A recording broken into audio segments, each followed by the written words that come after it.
Hello everybody and welcome back to our Fat Fact series. I'm Ted, your host, and for this Fat Fact we're going to look at the Hebrews. And this is a very controversial topic, particularly when you look at it from an archaeological or an historic perspective, because the immediate counterbalance to that is a religious perspective and a sort of ethnographic religious outlook towards the accomplishments of the Hebrews and Hebrew place in the ancient Near East.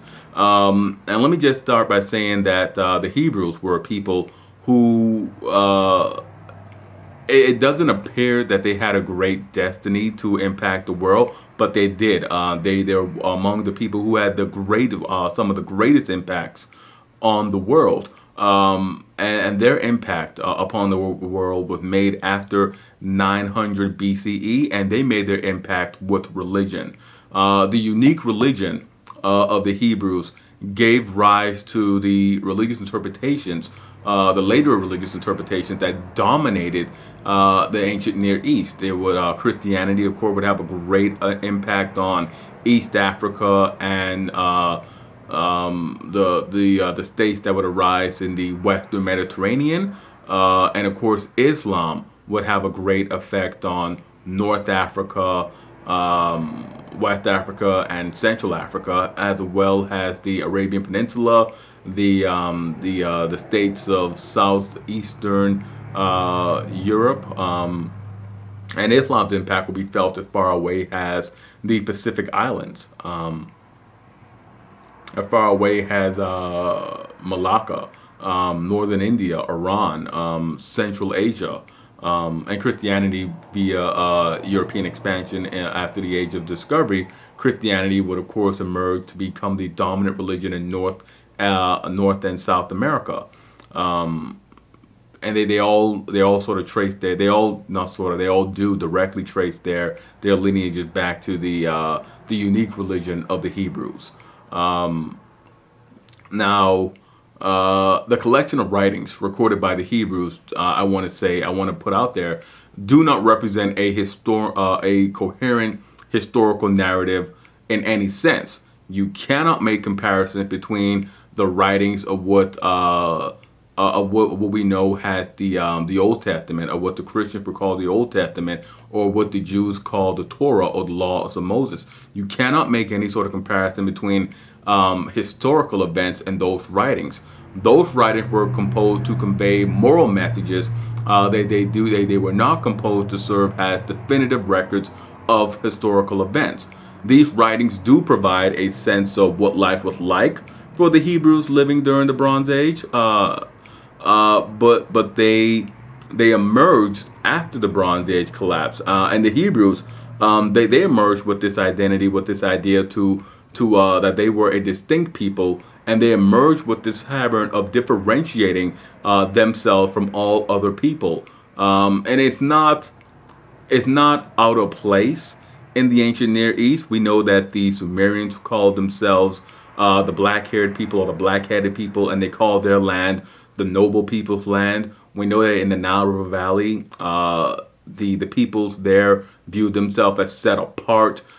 They were the favored peoples of the world. They were the source of the light and the wisdom. And the same thing can be said in China. So this is not a new thought. The Greeks and the Romans even had variants of this. The Greeks were set apart from all other peoples because they lived in cities. They lived in polises. They did not bow to the wills of kings or tyrants.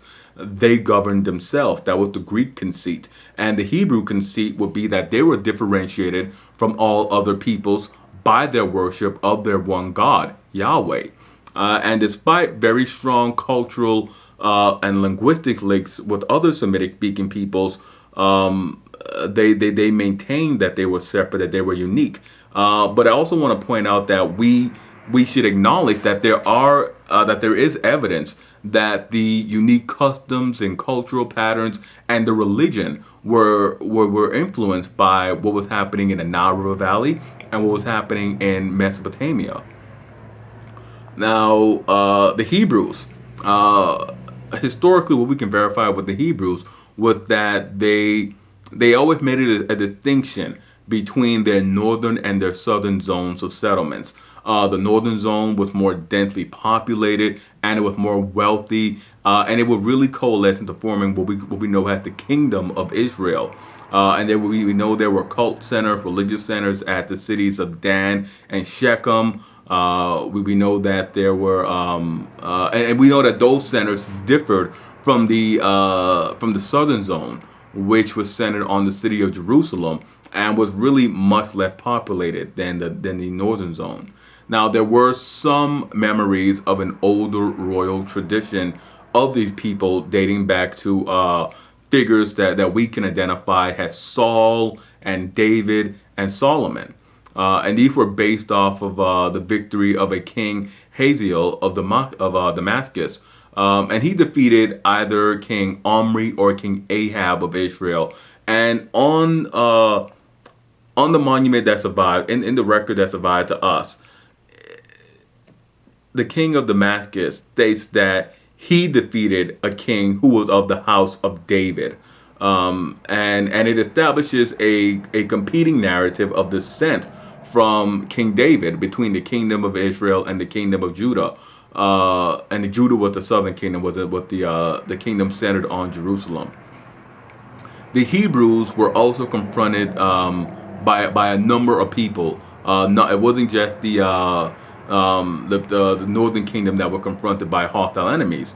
To their east lay the kingdom of Moab, and the Moabites were a related people to the Hebrews, and they worshipped Moloch, their national god, who can be seen as a Moabite version of Yahweh.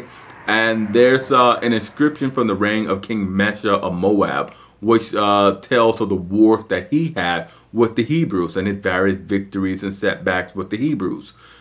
These inscriptions relate to the precarious state of the nascent Hebrew states and Hebrew affairs, as they were wedged between enemies. And then, of course, on the other side of that, to their west, you had the Philistine states. And it appears that the Hebrews had a very antagonistic relationship from the beginning with the Philistines. The Hebrews coming into the region a bit earlier, and of course driving out or killing the previous inhabitants, and of course the Hittites then sweep in and cut out a large portion of the region for themselves. And we'll sort of break here. We don't want to delve too great or deep into a lecture on the Hebrews, but we'll break here. Hit like, subscribe, and comment. Let me know what you thought about this fast fact regarding the Hebrews and the early rise of the Hebrews and the differentiations between the Hebrew zone, the northern and the southern zone. As always, I'm Ted. Hit like, subscribe, and comment, and I'll see you guys next time for another fast fact.